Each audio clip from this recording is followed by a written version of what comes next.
Hello, friends. The 915th day of the war between Russia and Ukraine continues. This morning, Russia launched a massive missile strike on Ukraine. The main target was energy facilities. Emergency shutdowns were introduced throughout Ukraine. Power and water began to disappear in almost all regional centers, as well as in the capital.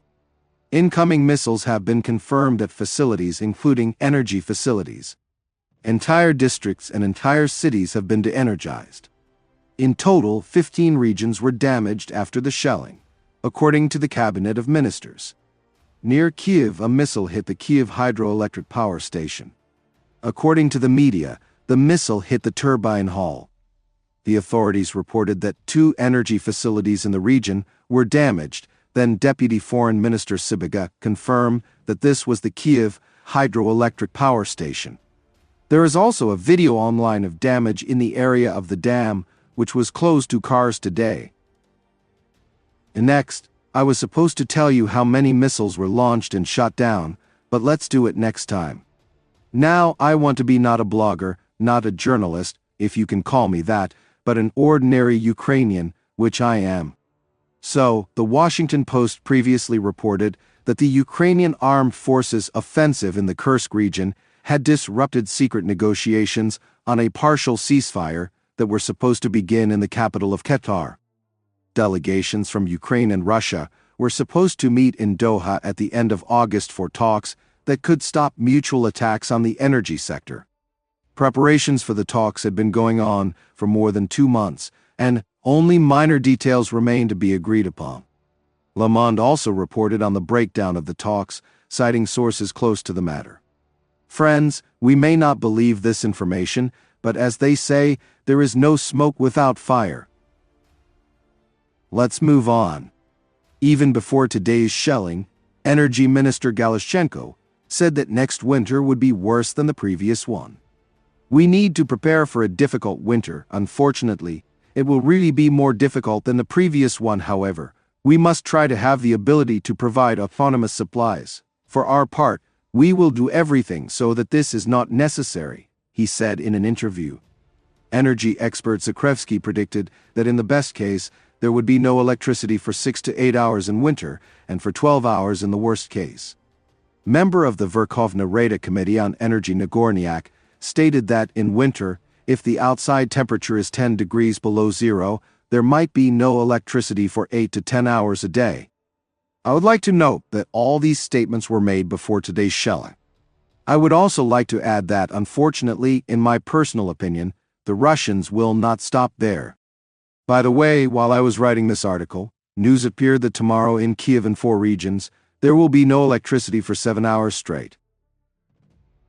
And meanwhile, The Guardian writes that Ukraine is demanding permission from the West for a demonstration strike, with Storm Shadow missiles deep into Russian territory. Kyiv assures its partners that this could force Moscow to agree to end the fighting.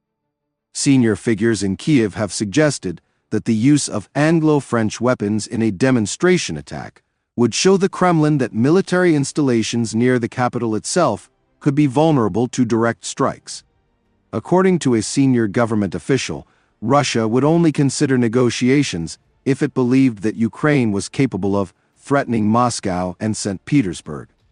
At the same time, on August 16, the Cabinet of Ministers of Ukraine adopted Resolution No. 936 on providing the population with gas masks in the event of the use of nuclear weapons or other weapons of mass destruction against Ukraine.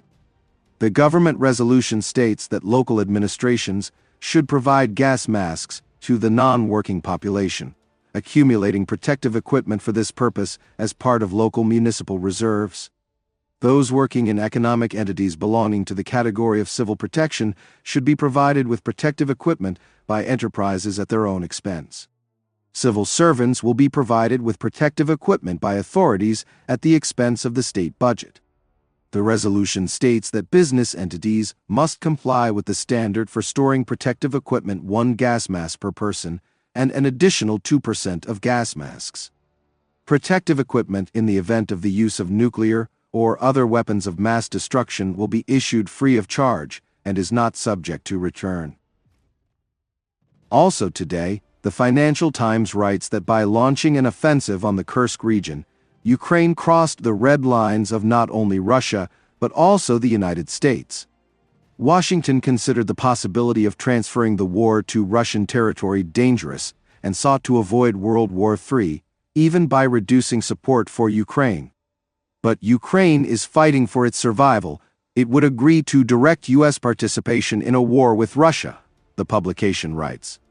In a recently published book, David Sanger writes that Biden once even hinted to his aides that Zelensky may be deliberately trying to drag America into World War III.